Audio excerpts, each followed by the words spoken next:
All right, tell me why, if somebody has biceps tendonitis or some type of biceps pathology, that you can just cut it and let it fly. All right, thanks, Eric. Yeah, so I'm going to talk about bicep release and why it's a very reasonable option for bicep problems in the shoulder.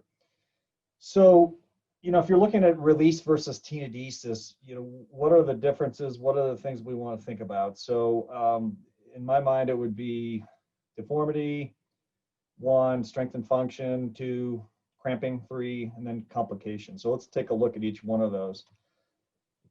Deformity is kind of an easier one. It is more common with release. There have been numerous studies pointing that out. I've highlighted a couple studies, one in JSES and one in arthroscopy. And I would say, my personal opinion, I think probably that second study is what I tend to see, is that most of the time with a release, you will see some difference in the shape of the muscle. Couple caveats though, I would say, if you do a tenodesis and it fails, it looks really bad. Whereas usually with a bicep release, the deformity is much more subtle. Specifically, with rotator cuff repair, I think the deformity is often very subtle. Now, I will say that with my cuff repairs, I immobilize them 6 weeks. I don't start therapy. So I think it really gives that tendon some time to kind of scar down in the groove. So number 2, strength. And you might think, hey, release is going to be a lot weaker, but the data really doesn't show us that. No difference in elbow flexion strength. There's 3 different studies listed there. And maybe that's not so surprising, because I think, as Adam Seidel pointed out earlier, the brachialis is actually your prime elbow flexor. So we shouldn't maybe be so surprised about that. Supination, however, you might expect to see more of a problem with the bicep release.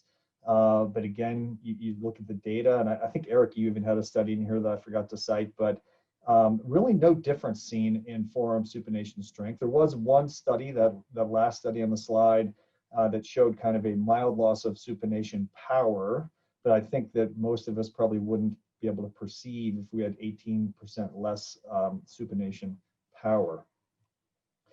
Cramping, most people think that's higher with release. I kind of thought it would be higher with release because it's not attached to anything, but the data is interesting. The biggest studies have really shown no difference. This first study by Slenker, no difference between release and tenodesis. The second study here by Castrocini, interestingly, they had a higher incidence of cramping with tenodesis than with release. And so I think, in summary, you can at least say that the literature does not consistently report increased cramping with release. How about surgical complications? I would argue with a release, other than the complications that come along with a scope in and of itself, there effectively are no complications. That paper listed up top was in reference to subpectoral tenodesis. The numbers are small, I'll give you that, 0.3% wound infection, 0.3% musculocutaneous nerve injury. Humerus fracture would be if you use a tenodesis screw and a tunnel in the humerus. They're small, but they're real, and some of those are pretty bad complications, like the nerve injury. Now I want to point out one more study to you. This is a new one. This was in JSES this year. Good study. It was a systematic review and meta-analysis, and they basically looked at only randomized controlled trials that had minimum 12 months follow-up. So this is probably about the best we can do on this topic. Looking at the constant Murley score at 6 months and 12 months, had similar improvement, no differences between release and tenodesis. There was a difference at 2 years, but that difference was so small, it was felt to be clinically insignificant. Second finding they saw was that tenotomy had a higher risk ratio of deformity, which again is no surprise based on similar studies presented. And then they saw no significant difference was detected in other functional outcomes, pain, elbow flexion, or forearm strength indices. So how do I do it? So pretty much any shoulder scope I do, I will tell somebody, look, we're going to look all over your shoulder. We may find a problem with your bicep, which could be a pain generator. If we do, we have 2 options. One, we can do a release. most likely you will have a deformity, although I tell most of the women, I think you would find it very subtle and hard to notice unless they're like super, super thin. You would have no difference in function or strength. If we're not doing something like a cuff repair, then you can come out of a sling right away, but I do have you hold off on bicep strengthening for 6 weeks. If we do a tenodesis, you'll have a more symmetric appearance. I think it is important to say more symmetric. I think you're setting yourself up for problems if you say it will look identical, because at least in my hands, you know, the tenodeses look good, but sometimes they do look subtly different. So I tell them you'll have a more symmetric appearance. Again, no difference in function, and I typically do keep them in a sling for a few weeks to let the tenodesis heal.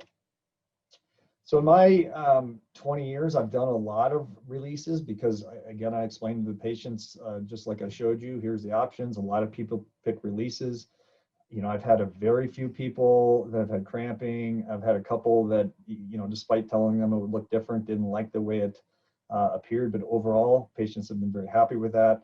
I also do tenodesis as well. I probably am, I'd say 80-20, probably 80% release, 20% tenodesis. And I've done all different kinds of tenodesis, open, arthroscopic, groove, sub-pec. I currently do open sub-pec.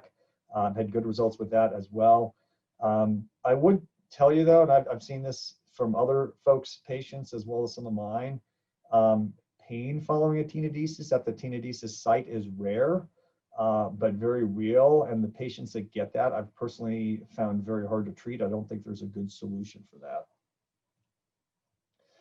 So, you know, in summary, if cosmesis is important, I think a tenodesis is the way to go. Although, just like in this slide, I don't think if you do a release, it's like this before and after.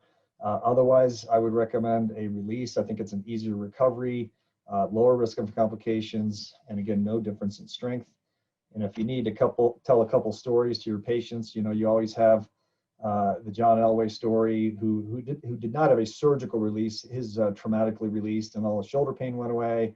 And then Brett Favre, in his right before that great season he had with the Vikings at the end of his career, had a bicep release performed by Jim Andrews, and obviously did quite well. So that'll do it. Thanks very much.